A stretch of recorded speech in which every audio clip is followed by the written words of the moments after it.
So, Mr. Vogel, could you just do an official roll call to establish quorum? Certainly, Mr. Chair. Ms. Dawson? Present. Chair Geffen? Present. Mr. Irvin? Present. Ms. Kaser? Present. Judge Kulik? Present. Mr. Page? Present. Representative Robbins? Representative Robbins? Mr. Sandoval? Mr. Sandoval? Ms. Sherlock? Present. Mr. Tatum? Mr. Tatum? All right, Mr. Chair, 7 members are present. A quorum is present. Thank you so much, Mr. Vogel. As we proceed, I know that Mr. Vogel's had a conversation with the Department of Commerce. Well, you know what? We got to do our previous meeting minutes. My apologies. The previous subcommittee meeting minutes were posted on the website, and we just want to make sure that people who have had a chance to review them are okay with the contents of that. Are there any corrections, additions, revisions at all? Okay, seeing nobody raising their hand, we're going to adopt the previous subcommittee meeting minutes. And Mr. Vogel, you had a conversation with the Department of Commerce related to our subcommittee. Could you spend a few minutes recapping that conversation? Certainly, Mr. Chair. So I actually managed to have that conversation today. Been trying to arrange it this whole time, but essentially we went over how background checks fit into the realty licensing side of Department of Commerce licensure, and this would be in reference to Mr. Sandoval's experience that he described in the previous meeting, and then in turn responding to Representative Robbins' question, essentially about whether that's a potential example that the task force could take up. For your conversation about essentially a pre-qualification for someone potentially subject to a background study. Long story short, the Department of Commerce does offer an option for individuals who may want to pursue the education necessary for retail licensure. It does offer them the opportunity to discuss their potential criminal history with Department of Commerce staff and to work with those staff. And then if they go through the process and subsequently are subject to a background check, there's also an opportunity to work with individual people there. That being said, it's a very small program, on the order of hundreds of applicants in total in retail licensure. I do want to say I at the request of Department of Commerce, I don't want to get too detailed with my sort of secondhand information based on our discussion, just because that's a bit of a game of telephone, and they prefer to essentially speak for themselves and explain their process if you're interested in any details in that process.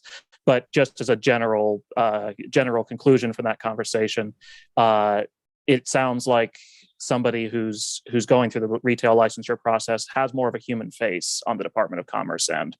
But simultaneously, part of that may be because it's such a small program compared to the DHS programs that the task force is dealing with. Mr. Vogel, do you know from your conversations with Commerce whether participating in that process costs anybody any money? Does it cost? Do you have to apply, and if so, what's the fee? Mr. Chair, that wasn't a question that came up in our conversation, but I can definitely follow up and ask them that. Okay. For one, would be very interested in hearing from them, because I realize that the scale is quite different. And sometimes you think that scaling up is some sort of mathematical equivalency, and it's not. So the more we find out about how they do this on a small scale, perhaps it will inform us to how it might be done on a larger scale, because it sounds great to actually talk to people ahead of time and have them work with you. I always say that my favorite bureaucrats, and I'm kind of a bureaucrat myself, well, and not even kind of, I am, are the ones who help you get to yes, instead of just saying no. And it sounds like Department of Commerce is helping you get to yes, which I like. And to follow up on Judge Kulik's, is it possible, Mr. Vogel, that we could have somebody from Department of Commerce participate in a subcommittee meeting, or even maybe the larger group meeting along with some DHS representatives? Mr. Chair, I can definitely reach out to them and inquire about arranging a time. Would you prefer the main task force or this subcommittee? What do other members think? Do you think it's something we should deal with as a subcommittee, or do you think it should go to the larger group? My only concern with the larger group is this is pretty time intensive, and I'm scrambling to, make it to as many of these as I can. And that's my only concern, because otherwise, if we had unlimited time, absolutely yes. Without unlimited time, maybe not. Okay, thank you, Judge. Anybody else have a thought on that? No, I would just agree with Judge Kulik, what she just said, that, we're all trying to make this fit. And I think especially, and maybe it's something to start here. And then if it does make sense to bring it to the bigger group, we can. But for right now, I think we're all trying to do a lot of work and fit a lot in. And, since these are recorded, we could always use the recorded version of it to send out to the larger group. So I think that makes sense, unless anybody disagrees. We'll certainly open it up to anyone who disagrees. But Mr. Vogel, if you would reach out to Commerce to see if they could give us some amount of time to talk. I do think we should invite someone from DHS, though, to the subcommittee to talk about logistics from their side. Certainly somebody specifically from the background study, and maybe Inspector General Modi can give us a name. Certainly, Mr. Chair, I'll reach out to Commerce. Okay. Well, great. Thank you so much for doing that, Mr. Vogel. So at the conclusion of our last subcommittee meeting, we had talked about some of the issues that are, significant or maybe significant within the disqualification area. At the last large meeting, we sort of had something slide off our plate, and that was the permanency issue. The permanency cases are going to be taken up by the remedies group. We had at one point we're splitting it a little bit. One, whether there should be a permanency group, and then remedies was looking at whether or not someone should be able to obtain a set aside. But the remedies group is taking that on in its entirety, so we're going to slide that off. So I thought what might be helpful for us today is knowing what we know now and knowing about your involvement in these types of matters. What are some of the main issues that you see with the disqualification statute? Not so much, I think we're not looking for remedies at this point or resolutions, but just things that cause you some concern. What they are and just having a discussion about them to see which ones we want to start to tackle. So I got a question about the remedies people. So they are taking on the issue of the permanent disqualifications? Correct. Okay. Prior to that, Judge, we were looking at whether there should be a category for permanent disqualifications, and they were looking at whether or not someone should be able to request a set aside. And so instead of sort of breaking it up, the remedies just took the whole thing.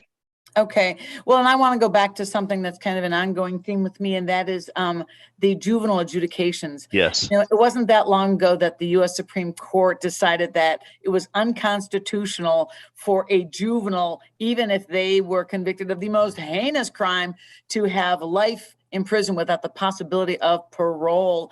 And they acknowledged that when kids are young, they're not fully developed, yada, yada, yada. And I'm just hoping that the folks that I wanted to hear from will talk to them, because I feel very strongly that there should not be any permanency with certainly anything under age 15. In case in point, my 11-year-old. And Judge, I have a question. So, I think one of the issues we have to look at in terms of the disqualification statute is how the disqualification statute deals with juvenile adjudications. And not even adjudications sometimes, even those that are continued and ultimately dismissed that are subsequently resolved under or addressed on that preponderance of evidence standard. And we knew when we kind of created these buckets, we had this huge overlap. Juvenile is one of them, as it applies to permanency. Maybe we could start with just a discussion of what we think the statute should do with juvenile records. And not so much focus on the permanency, but I think it is a part of it. And we're also still going to bring in, and maybe we could even, Mr. Vogel, if you think it's appropriate, if we could get, when we're going to bring in people that are going to talk about science of the brain and some other things, bringing both of the subcommittees together to kind of address it because we overlap so much. Is that something we can do? Mr. Chair, I can absolutely reach out to you, and Chair Dawson, who I see is here, to arrange something like that, if that's okay with you, Chair Dawson. No, absolutely. And I would definitely agree with what Judge Kulik said. I mean, I represent juveniles in delinquencies, and I actually had to represent a juvenile who had a permanent disqualifier from when he was 12 and no other issues, and went to college and no other record, and yet he couldn't pursue following getting his degree what he wanted to do. So I do think that that's an issue. And I think, as we had mentioned at the big group meeting about, I know the remedies group is looking at part of that preponderance of the evidence standard, and also looking at just the language of convictions, which my legal interpretation would always be, if it only says convictions, then we're excluding juveniles, because juveniles, unless you've got the EJJ or the certification, are not convicted, they're adjudicated. And so that might be, I think there's definitely some room for overlap there, especially as we're looking at that language and what to do with it. I also have a question about when there are multiple charges. Anyone in the legal field knows that plea negotiations often involve maybe a plea to the most serious ones, and you dismiss some of the others. But sometimes they can involve dismissals because there is an alternate perpetrator. Sometimes dismissals because there really isn't enough evidence on that one. And if a prosecutor, that might be information that the agency is never going to have. And I don't know what to do about that, but it's troubling. Agreed. Well, and I think that's, not to put it on the criminal defense attorneys, who are, of course, trying to do a lot already, but that's definitely, I know as a criminal defense attorney, if there's something on a record that I think may be helpful, there are many times I've ordered the transcript just to have it in my file, just in case, but that can be costly. And that's not always feasible, but that's definitely a difficult point, because, there have been times where prosecutors will say something on the record that I may want that later, but that you can't always do that. So that's a difficult, and I can definitely appreciate that. And I think, Ms. Dawson, you have a pretty fantastic understanding of collateral consequences, where my experience, candidly, is sometimes some defense attorneys don't. I mean, and they have very difficult jobs, and they're trying to make sure people aren't losing their children and going away, but aren't tracking some of that as closely as they would in a perfect world. I mean, what about juvenile records? Does this subcommittee think that juvenile adjudications should be used to disqualify individuals, and forgetting the extended juvenile? And maybe, Ms. Dawson, just as a point of reference, you could explain to everybody, so we're all on the same page, what EJJ is, or being charged as an adult. I had myself muted. So yeah, just very briefly. So anytime a child comes into juvenile court, of course, initially we're generally talking about somebody under the age of 18, but under certain circumstances, they can either be what's called EJJ, it's the extended juvenile jurisdiction, where the court has jurisdiction until they're 21.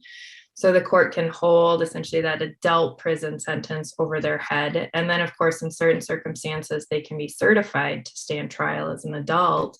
And then, of course, still have those adult sentences. Of course, it gets to be, the statutes are depending on the age as to when things can occur and the process that has to happen. There's quite a bit to it. It doesn't just happen overnight, of course, except on the first-degree murder and some of those others, but there's still a process to it, and it's a whole long hearing process. So That's where, for example, and I forget, and Judge Kulik, if it's been a while just since I've looked at it, but I believe, is it juvenile court records, anything under the age of 15 or 16 technically are confidential? I'm forgetting what it is. I know there's a certain age when they're technically 16, public 16 and record. 17. If Yeah. it's charged as a felony, even if it doesn't get disposed of a felony and you're 16 or 17, it will be a public record. Right. And that's, Go ahead. go ahead. Oh, well, when my last decision on whether to certify a child as an adult for purposes of a second degree murder or not, and I ultimately decided on EJJ, is a report. You know, we have excellent people who do the most extensive background on these kids. And in this particular case, not only the child's educational record, criminal or juvenile record, and school records, but the child's mother's, which was very interesting. And we got our first diagnosis when the kid was 15 that he was on the fetal alcohol spectrum. And that was really informative when it came to even lower impulse control than the average teenager. So that was great. When you do EJJ, you have the benefit of looking a little more holistic look at the child, which is what I'd love to have considered when we're talking about disqualifications. Vice Chair Evans, I see your hand up. Yeah, I just wanted to mention too, part of the problem that we're starting to have now is with the new background study 2.0, which uses FBI fingerprinting and pulls from all the different states. And I've had a couple of cases that I've worked on with people with set-asides where in the state they came from, they actually sealed juvenile records. And so when they were sentencing in that state, they did the case and went through the process with the understanding that that child's record was going to be sealed later on. And then it gets pulled into our state where that thing is very serious and never gets sealed. And so there's been some cases like that where the person is here in our state and was like, I thought this was going to be gone, right? And then it's not, and they're unable to do the thing that they thought they were going to. And then just as a reminder, our House author, Representative Edelson, she's called me a couple times, and just to remind us that doing something with the juvenile stuff is very, very important to her. So. Does anybody have an idea? I mean, and I appreciate what Judge Kulik has said, and Ms. Dawson and Ms. Evans. I mean, as just like a base level, not an EJJ case, not a case where a juvenile is tried as an adult, should those adjudications be used for disqualification basis, or should it be more of a case-by-case basis? Anybody have a kind of a thought on that? I think it makes more sense for the default to be that it's not a disqualifier. EJJ, or certification as an adult, is a whole different thing. There's already been a determination after a deep dive that, maybe you've got, one of my kids was 17 and 11 months, and it was a first degree with an indictment by a grand jury. So that was automatically, and that's a real different case.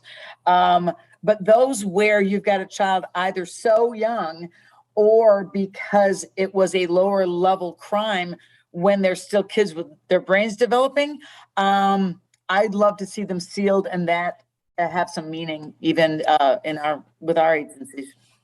And I definitely would agree with that. I think the EJJ is different. Even the juvenile court statutes treat expungements differently for them. So I think our juvenile court statutes already recognize them to be different. So versus, for example, you just have your standard adjudication has certain expungement requirements. EJJ is different and certification is different. So I think our legislature and our statutes have already recognized there's a difference. So to me, there is. Don't you feel like even the EJJ ones where it's 17 and 11 months and it's a really super serious thing is the exception to the rule? And it shouldn't it be the commissioner looks at it on a case by case basis instead of a flat out no for everyone, instead of them looking at it because of the brain development. I would agree. Okay, pushing back on that just a little bit, Gina, isn't that the set aside criteria then? They're looking at it, if we're excluding permanency, isn't that the set aside?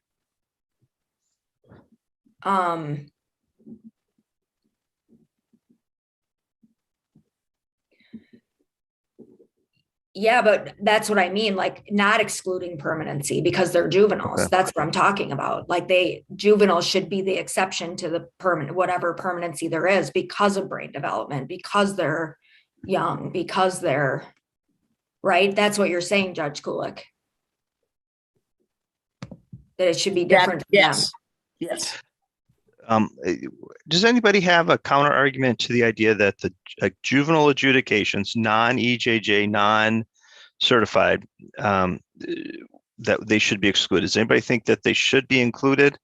And if so, why?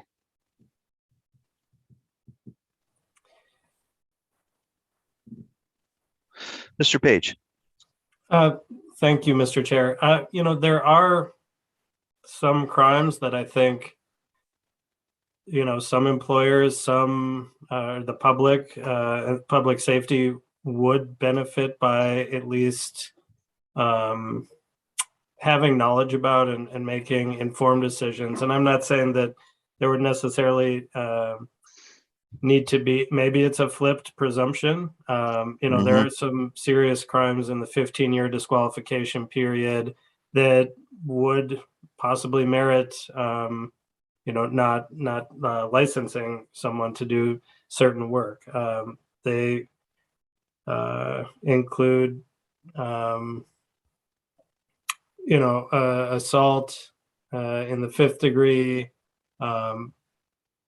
first degree. A lot of these crimes are not ones that necessarily a juvenile would be engaged in, first degree tampering with a witness, for example, but they do. And this goes to a greater question. And I think my top priority for this group is, what crimes should be even applicable, for disqualifications. But as it applies to juveniles, arson in the 2nd degree is an example of one that's on the 15-year list that I think might merit at least a look, even if it's a flipped presumption. And just following up with that, Mr. Page, if you had like a 13-year-old that was involved and they went through the juvenile process and they're adjudicated delinquent and the facts would support that kind of 2nd degree, do you think that person should be disqualified until they're 28?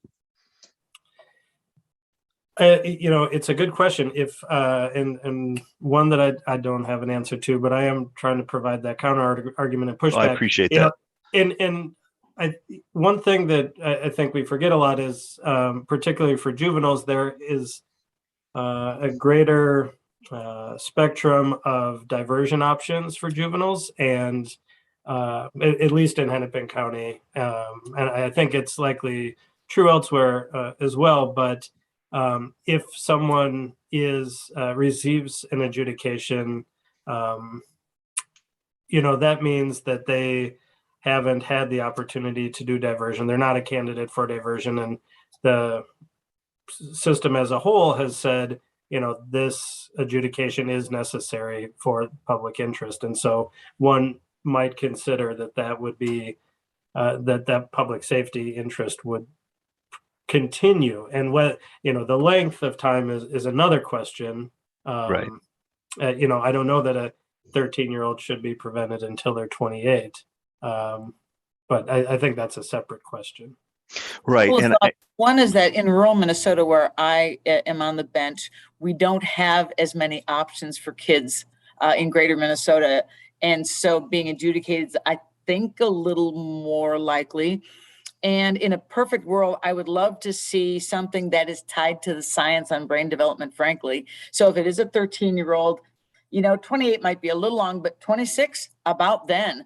Because if that kid can go for 13 years and continue his brain development and not reoffend, like that 11-year-old that I had, went 20 years, never reoffending.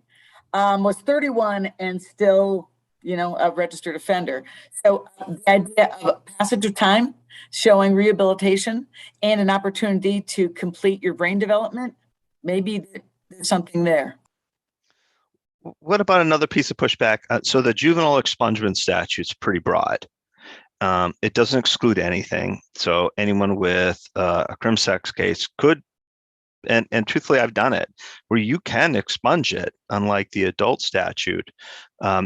What about the pushback that the expungement statute is the remedy for those individuals that have that extended period of, I don't know, positive development, and their brain has developed in a way that they're no longer a threat? I haven't seen that. You can even do that over the prosecutor's vehement objection. Oh yeah, always over the prosecutor's objection. And there are similar cases, Judge, that then you discuss somebody who was young. And in my experience, most of my young clients that offended had been victims, and they were acting out in a way that, in ways they had learned. And some of them were doing really well and trying to help other young people not suffer the same consequences. But yeah, I mean, they are very difficult cases. I mean, we spend a lot of time on them, and I know that most people aren't going to get represented on them, but it is a statute that does allow, and if you're successful, you can get the DHS records and successfully avoid a disqualification. Realistically, though, how do juveniles out there know that? They don't. I mean, and it's funny, like you get a 25-year-old and then you go back to juvenile court. It's always a little bit weird, a guy in a beard and you sitting outside the juvenile court. But I think that's maybe the most important piece is either you don't know about it, or if you know about it, you don't have the resources to do anything about it. Well, and if I could also, I mean, the whole point of juvenile court is really to look at rehabilitation and to look at how do we restore, these children, and how do we keep them from reoffending?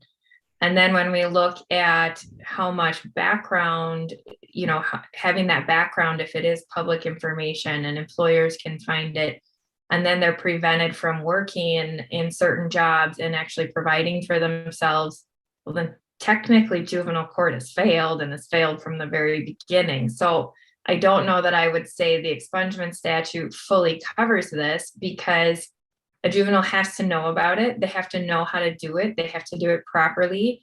It's quite frankly fully dependent on a judge. It's solely within the judge's discretion. On Judge Kulik, I'm not in any way, of course, I'm sure you look at them all, but you are dependent solely on a judge to decide what is now an adult's future from a system that was supposed to rehabilitate them, but is now holding them back. And there is a flaw there. Yeah, and sorry, Judge Kulik. I would just add to that, John, that if we could fix this for juveniles, the difference would be the bureaucracy involved with needing a lawyer and going in front of a court to get the expungement stuff taken care of, where you almost definitely need a lawyer and help to do that. Where if we could get this piece of it done, the set aside process generally is a little less bureaucratic and a little simpler for them. I mean, and I'll go back to what Mr. Page was talking about a little bit, like that kind of shifting. I mean, we could have a recommendation where for juvenile records, it's anticipated that they are not a disqualification unless the department can show by clear and convincing evidence that the individual poses a risk of harm to those they want to serve. So I think we could shift it to the department to come up with that if there is something specific, if there is, and then you're not burdening the former juvenile with having to, I mean, they may end up having to defend it, but we've shifted it to the department to come up with more than just when you were 11, you did something wrong. And in following up also on what Mr. Page said too, I think one of the things that's hard, and I want to always remind people about the disqualification statute, is it takes the power and decision-making from the employer or from the Ms. Kaser and Ms. Sherlock. I'm trying to always include you guys too. and the foster family from it, they don't get to make the decision. Like, so if you had an employer that said, hey, I knew this person made these mistakes at 11, I want to hire them, or I want to work with them, they can't. Their ability to make that decision is removed by the statute. So it's different than Target and whomever. So. Well, and I think even from a juvenile standpoint, you know, I mean, that can affect from a foster care licensing standpoint, and that if there's the 21-year-old who's in the home, you know, during the summer living there, and they have something from when they're 13, I mean, I think our state needs good foster care providers and especially kin providers, and that can get in the way. Yeah, and the family child care providers who are trying to get licensed. Yeah. Mr. Page, I was picking on you. I think it's only fair that I let you respond. I didn't mean to pick on you, though. No, I did not feel picked upon, Mr. Chair. Thank you. You know, an alternative, rather than flipping the burden, would also be to lower the burden of getting a set aside or for a juvenile offense. If everyone, I'm guessing this group wouldn't, but you know, there might be some that would oppose flipping the burden to the department, and an alternative could be, well, your standard of the evidence that you need to provide to get a set aside for a juvenile offense could be much lower. A simple statement of facts regarding your rehabilitation. That starts to look more like an expungement, which it sounds like this group does not like to go the route, but go on that route. But that is an alternative, and obviously no bad ideas in brainstorming. What do you, I mean, so the current standard for a set aside is the individual requesting the set aside has to prove by a preponderance of evidence. How would you lower it, Mr. Page, beyond that?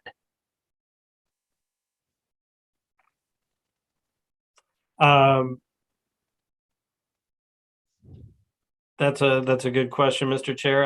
I don't know that you could, using current or the standards of proof that we have been taught in law school, but that doesn't mean this group could not invent an entirely new one. Agreed. Yeah, I was just sort of thinking the same thing, like kind of brainstorming. How would you do it? Okay. So I don't think we need resolution, and I think having a robust discussion on the juvenile thing seems to be really important for this group, and I think we should continue to talk about it. But I'd like to move on a little bit and just talk about some other things. I think we'll, at the conclusion today, talk about how we're going to kind of rank and try to find some other resolutions. Maybe we could go more to what Mr. Page was talking about a little bit too, of not only the crimes that are listed under the disqualification statute, but also the length of time. And so, you know, we've got this current scheme of permanent 15, 10, and 7 years. All of those start to run from your the end of court supervision.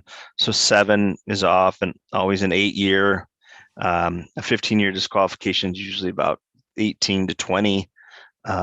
What are the group's thoughts on those disqualification timelines and the underlying offenses that are listed? I would like to see us look at the date of offense instead of the end of the court process, especially now that I've got cases because of COVID that have been put on hold, and we've eaten up 2-3 years. And why add that if there haven't been any intervening, you know, new charges filed? Why not give them credit for that time? Yeah, the underlying issue, I think, dealt more with people with longer sentence. Like it was like, how long are you doing when how well do you do when nobody's watching? So if you had a felony and you had 5 years of probation, they didn't want to count that because somebody's watching. And I think that was the idea, but it doesn't seem to make sense anymore. So what are other people's thoughts on that? And I appreciate that, Jessica, because I hadn't thought so much about the COVID issue, but it's a really big issue, huge. I would agree with that. I also think it's important to like just simply look at the actual crimes itself. So like, for example, that 2008, I think had talked about, for example, like the issuance of dishonored checks is a 15-year disqualification. The other one, honestly, that always comes to my mind is burglary and possession of burglary tools. And bear with me just for a second here. But for example, I've represented a few young men over the years who, as we've talked about, their brains are not fully developed. And they get charged with burglary. I had one client who went into an empty, deserted bank and he had a burglary charge. I have another client who went into an empty construction site. Nobody's there, nobody's harmed. He took a bag of tools. But again, like I think looking at some of these I fail to see how, that going onto an empty site where nobody's there, no harm is caused, no weapons are used, is now a 15-year disqualification, because right now it's just burglary. So it covers all levels of burglary, not the varying levels. So I think it is important to look at some of that, just from the standpoint of how is this actually connected to the safety of the public, and really specifically the public that these people will be serving. Because I think just that we got to keep that in mind too. When you say the public that they're serving, I mean, do you think, a disqualification is independent of the job, right? So you're either disqualified or you're not, regardless of the job, whether you want to work in the, the cafeteria at a nursing home, or you want to be a nursing assistant at a nursing home. Do you think that's right? Or do you think it needs to sort of blur together? I think it's just the bigger, why is it necessary to protect the public? The other one, and I just have the statute pulled up right now, so I'm just looking at it, but the other one is terroristic threats. You're saying something, and who is it really to, and how does it apply?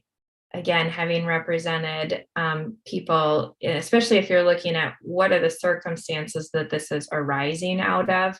I've done a number of domestic cases where domestic cases and anything like this are often confined simply to that relationship.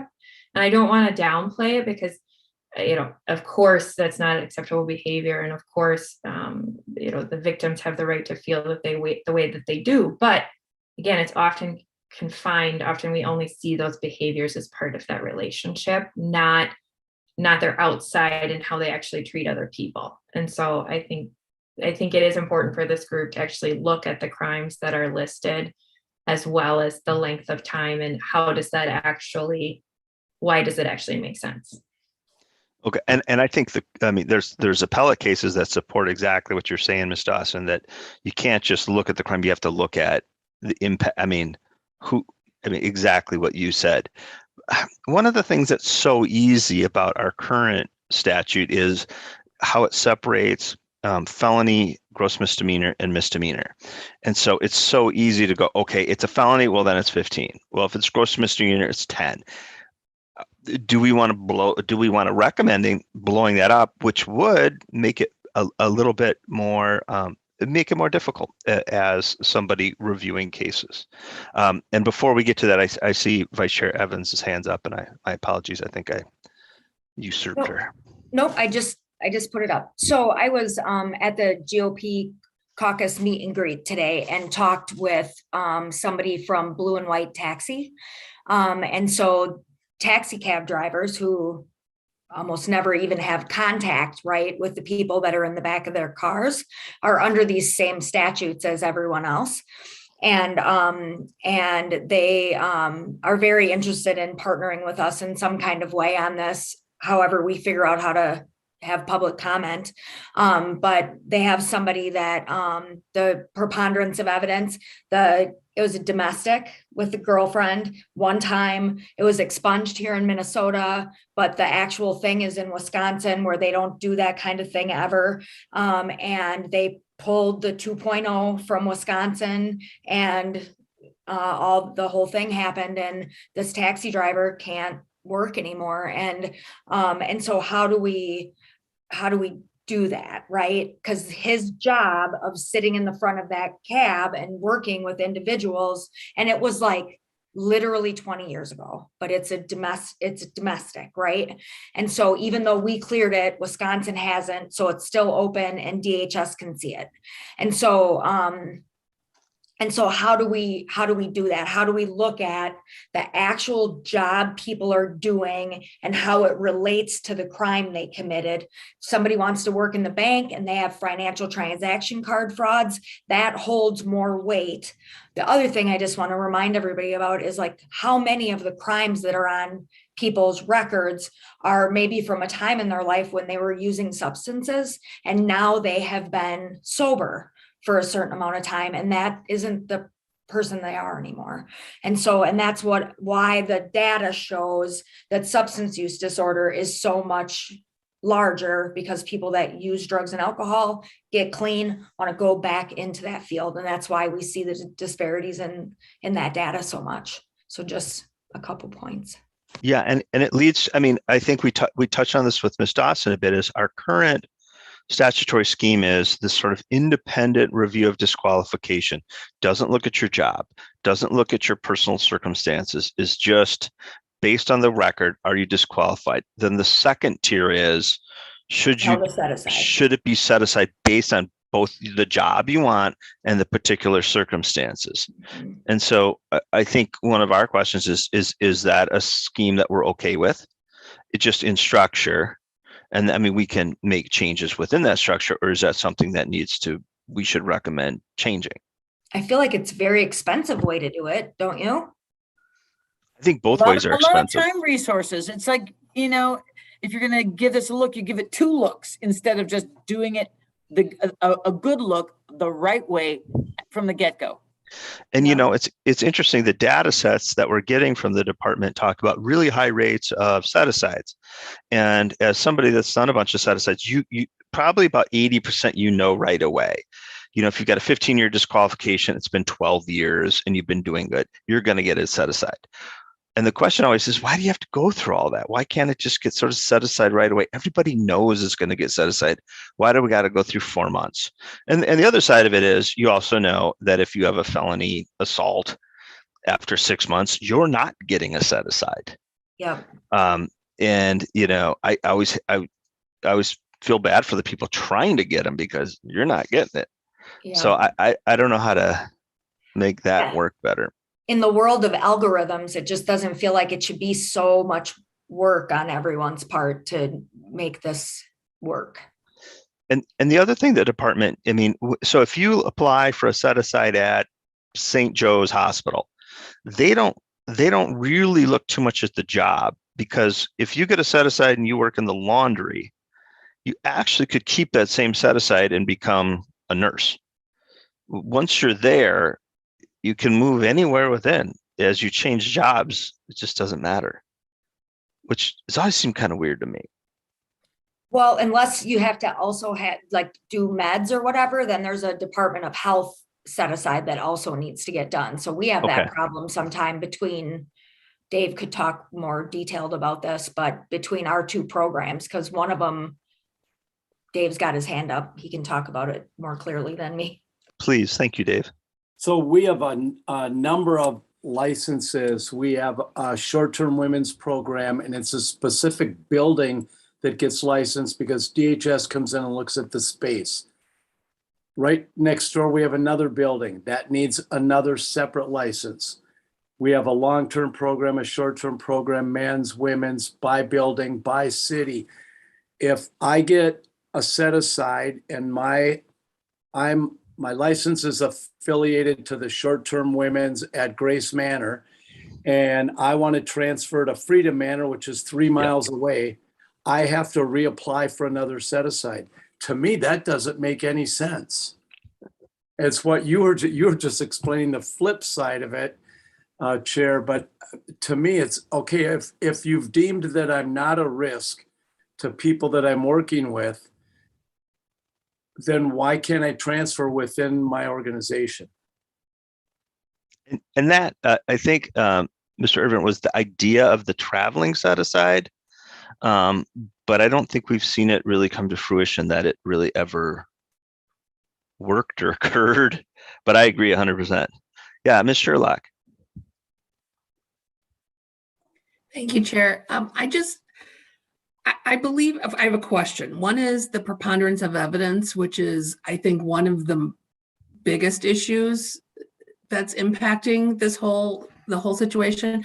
Is that being handled by the other? Yes, Another subcommittee? it is. But I Okay, believe, because- and Ms. Dawson, I think at some point we want to be involved in like some discussion of it, but we did put it in their bucket. Yes, Ms. Sherlock. Okay, I feel like some of this stuff, I mean, like, I feel like we're arguing about small points of this, like how, should it be 15 years or should it be 10 years? And I'm just wondering if this whole system needs to be broken down and started again from a new perspective that's a lot less complex, that's a lot less time consuming. Part of this issue is that I see in licensing foster parents, potential foster parents, is the amount of time we wait for these processes. And I've heard that from people who are employees who have to wait and wait and wait to start working. I feel like the whole system is so complex that either we need to figure out how to get this process done in a timely manner. That includes getting the background studies, that includes the set aside request for reconsideration, that includes the set aside and the variance and all those processes. Or we should just start and make something less complex. Why do we have 10, 15, permanent 15, 10, 7-year bars? And the change that was made this year was to reduce some of those numbers. So instead of 10, 15, 10, and 7, we now have 10, 7, and 5 or something like that. I don't think that's made the process any smoother or better for people. And so I'm just thinking about like starting fresh and figuring out, why do we need different tiers? Why do we have a preponderance of evidence and not convictions? Why do we not just look at the crimes that pose a real safety threat to people, physical safety or financial safety to people, and let people determine in their programs if that's acceptable level of risk for them? For example, somebody who committed some financial crimes maybe shouldn't be people who manage somebody else's money. That makes sense to me.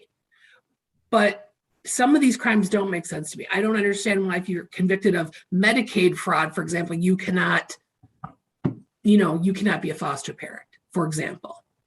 So I just feel like instead of trying to tweak some of these, we need to look at what are we doing and what makes sense. And as I've said many times, the background studies for permanency, meaning adoption or transfers of permanent physical legal custody, are much different than foster care. And if those are satisfactory to be a permanent caregiver to a vulnerable child, why is foster care licensing so much more rigid? And that Fair would be enough. for employees as well. I mean, I think there's a lot to digest there, Ms. Sherlock, and I appreciate it. I mean, I think one of the questions is, do we recommend tweaks? Do we recommend dismantling? I mean, I think those are really important questions that we should be discussing.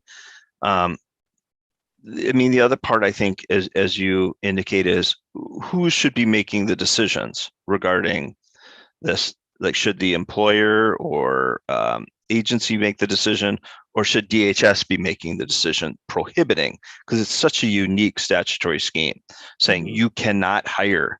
And I think Mr. Irvin talked about this so eloquently last time, saying he would meet with people, identify, he'd know their past, understand their past, and want to hire them, and being absolutely precluded. I think it's a fundamental question that we should be discussing. And I think some of it, we need to be pragmatic too. Like, if we recommend, dismantling it, are they gonna?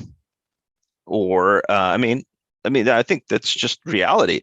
Or are we more likely to get something by recommending tweaks? I don't have an answer to that, but I think it plays into the discussion.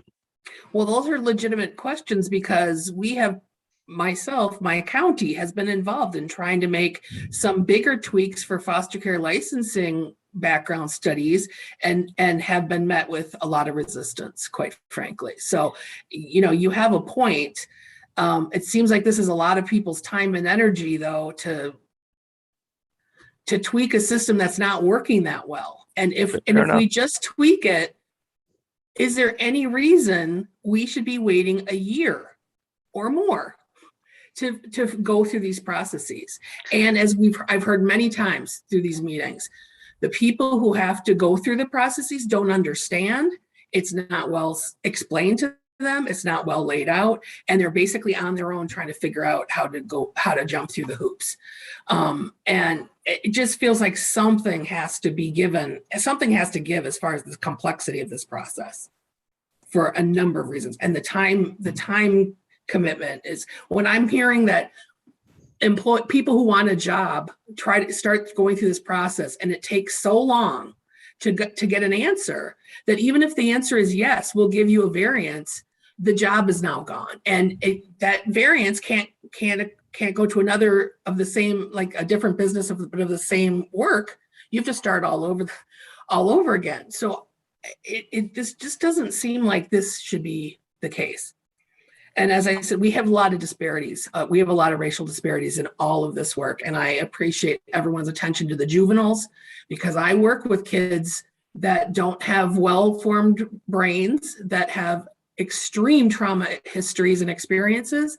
And they do things that, looking back as a 30-year-old might not seem like a good idea. But at the time, this is how they're making it in the world.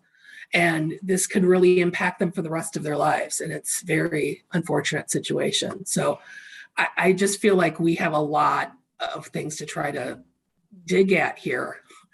And Well, I'm worried I agree about with the time Ms. frame. Sherlock. I think there's also the political realities. And when I was reading the last report from the last group that was together, they just said, we're not even going to go there because we know politically that is pointless. And we maybe only be able to get a half a loaf, but I'd like to get that half a loaf instead of proposing a whole one and being rejected altogether. And I think we can call them tweaks, but it's possible to make changes that result in real differences in the outcome. Just switching the burden, switching the preponderance of the evidence, the burden especially, having two disqualification and set aside hearing combined into something better from the get-go. Call them tweaks, but I think that changes the nature of this a lot. And no, I don't like a system where there's not enough discretion for, felonies aren't all felonies. We all know that. There are felony 5th degree convictions for possession of a controlled substance that have to do exactly with addiction. And there are felonies that, make your hair stand on end, and you really hope that someone gets treatment forever, or at least we protect ourselves from them. So what a broad array. And it seems a little foolish to have a specific timeline for a specific thing. And people have made the point already tonight that there are certain crimes that have absolutely nothing to do with the licensure that someone wants. Right. I'd be more comfortable with tweaks if the plan was that, because politically I understand that you have to massage things through the legislature. I get that. But I wouldn't want it to end with just this. We make a few tweaks, and this is what generally happens. If the sky doesn't fall when we've made the tweaks, then you can make some more tweaks. And you let the sky doesn't fall again, and you can make some more tweaks. I get changing from 0 to 60 is a lot for somebody to handle, and that seems too scary. But I feel like there's a lot of work to be done here. And I worry about the timelines and what we have to, when are we supposed to have something to the legislature on recommendations? And we have 10 subcommittees of this subcommittee. Yeah, I mean, and one of the things I think we could do, Ms. Sherlock, is and I'm going to stop using tweaks because it sounds like it's too minimal, but make some changes, but also recommend to the legislature that it needs to look at this at its most fundamental base level, and that we are making some changes to make it work better, but a thoughtful process needs to be implemented to look at this thing in the long term, not over 1 year, not over 2 years, 3 years, 5 years, because it has significant racial disparities, there's significant socioeconomic disparities. There are huge issues with the statute. So I think we can make some changes. I mean, personally, if we got rid of preponderance of evidence and even some juvenile records and permanency, it would be a huge change to so many people. It wouldn't make it perfect. A lot of people, in my opinion, again, this is me, would get hurt. But man, would that be a huge change. So I think we can look at it kind of both ways. But I really appreciate you talking about that and kind of bringing us back to the big picture. One of the things I find a little bit disheartening was from that 2007, 2008 group and their recommended changes. Almost none of them were adopted. So, you know, if we're looking at making change, I think that is a reality we have to deal with. You know, so we have scheduled this today for 1 hour, and we are at 1 hour. Mr. Vogel, do we have any other business today that needs to be attended to before we move on? No, Mr. Chair. There is the question of scheduling the next of these meetings, but I can handle that offline. If you would, I think that makes sense. And I think what our goal will be for the next meeting is a request will go out to each participant here to send in 1 or 2 ideas of things that they would want to discuss. I really found today's discussion robust, thoughtful, and really, really great. And just making sure that we utilize the time that we have to maximize those thoughtful discussions. Before we adjourn, does anybody else have anything they would like to add about anything at all?